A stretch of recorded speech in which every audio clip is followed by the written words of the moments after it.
Meu amigo, as chances de Libertadores do Vasco, pelo menos via Campeonato Brasileiro, acho que se encerraram depois do jogo de hoje, né? Fica muito difícil, para não dizer impossível. O Vasco teve uma sequência contra dois adversários diretos na luta pela Libertadores e o Vasco perdeu os dois jogos, né? E perdeu os dois jogos de uma forma para deixar o torcedor assustado. O jogo contra o São Paulo assustou no segundo tempo pelas mudanças do Fernando Diniz que desmantelaram ali o time, porque até acho que o Vasco fez um primeiro tempo ok e um início de segundo tempo de certa forma bom, onde o Vasco estava melhor que o São Paulo e depois das mudanças as coisas acabaram indo para um lado completamente esquisito. Já hoje o Vasco foi completamente dominado pelo Botafogo e o placar de 3-0 é justo. Infelizmente o placar de 3-0 é justo. O Botafogo dominou a partida, foi muito melhor que o Vasco e conquistou essa vitória. O Vasco praticamente, aliás, eu acho que o Vasco não deu um chute no gol. O Vasco teve chute bloqueado pela zaga, assim e tal, chute para fora, mas no gol do goleiro Léo Link eu acho que não teve nenhum.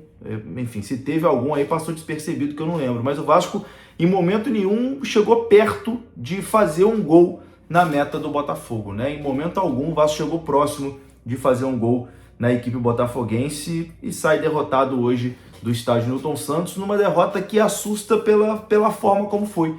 O Vasco não jogou absolutamente nada. O Vasco talvez tenha feito a sua pior atuação sob o comando de Fernando Diniz. Eu acho que talvez lado a lado com aquele jogo do Juventude no primeiro turno, que o Vasco leva 2-0, né, do Juventude lá no estádio lá em Caxias. Também foi um jogo que o Diniz errou tudo e hoje, mais uma vez, o Diniz errou tudo, né? Eu acho que a insistência com o Tietê no meio campo é algo que realmente não tá dando. Eu sei que muita gente não gosta do Hugo Moura, mas aqui é uma opinião minha. Eu acho que o Vasco estava se comportando melhor quando o meio campo era Barros e Hugo Moura fazendo a contenção, dois jogadores ali mais marcadores, né? Aí junto com a dupla de zaga que chegou, né? O Robert Renan e o Carlos Cuesta. Eu acho que esse quarteto ali estava conseguindo sustentar bem o esquema tático do Vasco. Eu acho que com o Tietê, o Vasco dá muito espaço no meio campo, o time fica mais exposto, mas o Diniz continua, né, insistindo no Tietê. E algumas insistências do Fernando Diniz, assim, a gente não consegue entender. No jogo passado, ele cometeu talvez o principal erro ali ao colocar o Matheus França de volante. O Vasco perde completamente o meio campo. E hoje, quando o jogo ainda estava 1-0 para o Botafogo, o Vasco tentando algumas escapadas ali com o Andrés Gomes, que eu acho que foi o melhor jogador do Vasco hoje na partida, ele repete o mesmo erro, né? Então, assim, uma coisa que deu errado no jogo passado, ao invés do Diniz aprender com o erro, não. A teimosia do Fernando Diniz, ele repete o mesmo erro. E aí o resultado é o mesmo, né? O Vasco perde completamente o controle ali do meio campo, o Botafogo que já estava melhor, enfim, tem o domínio completo da partida, e aí naturalmente chega ao 2-0, ao 3-0, enfim. Complicado, né? Complicado. A mudança que ele faz no intervalo é a entrada do Matheus França no lugar do Tietê, né? Enfim. Complicado, meus amigos, mas acho que faz parte do pacote Fernando Diniz também, ao mesmo tempo que ele faz algumas coisas que a gente elogia muito, a teimosia do Fernando Diniz é algo que sempre acompanhou ele em todos os clubes. E não vai mudar agora, né? Não mudou até agora, não vai ser agora que ele vai mudar.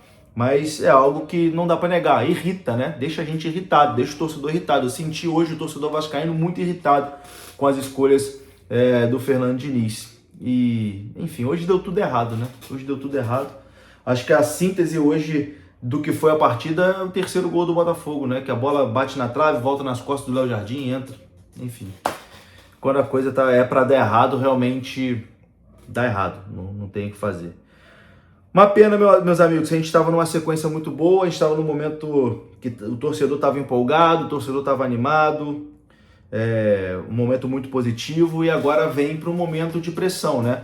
A vaga na Libertadores via Campeonato Brasileiro fica praticamente impossível, já que os nossos adversários diretos, a gente perdeu os dois confrontos, né, contra o São Paulo e contra o Botafogo, então esses dois times abriram distância da gente. O Fluminense joga amanhã contra o Mirassol, e na próxima rodada a gente joga contra o Juventude em São Januário, num jogo que eu já acho que vai estar um clima um pouquinho mais de pressão, né? Não acho que a torcida tenha perdido a paciência de vez com o Diniz, com o elenco, até porque não tem que perder a paciência. Agora sim, eu sei que nesse momento, você, meu amigo torcedor, você tá pé da vida, eu também tô pé da vida, tô chateado demais hoje com as escolhas do Fernando Diniz, tô chateado demais com a forma como o Vasco atuou, com o combo, né, pô, tu leva 2-0 em casa do São Paulo, tu leva 3-0 hoje do Botafogo, uma zaga que ainda não tinha levado gols, leva 5 gols em 2 jogos, então assim, tô pé da vida também, igual você, tô revoltado, mas acho que não é momento da gente ficar com fora Diniz, porque não vai adiantar, o Diniz não vai ser demitido,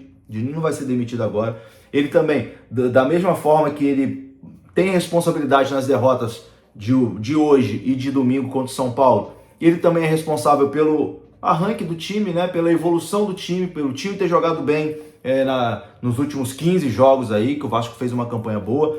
Então, assim, não acho que é momento da gente colocar mais gasolina no início de fogo que tá tendo, né? Tá tendo uma fogueirinha ali, um início de fogo. Acho que não é o momento da gente chegar e tacar gasolina para a pressão ficar ainda maior, para o fogo ficar ainda maior, porque não vai adiantar de nada, vai mais atrapalhar do que ajudar. Acho que a gente tem que fazer as críticas ao Fernando Diniz, as escolhas dele. Na entrevista coletiva, acredito que quem estiver lá vai perguntar sobre isso, por que ele foi de novo com o Matheus França, por que ele insiste no Tietê, por que ele não volta com a dupla de volante ali que estava dando certo, Hugo Moura e Barros. Acho que esse tipo de questionamento tem sim que acontecer, mas ainda nada muito além disso, senão vai mais atrapalhar do que ajudar. Fora isso,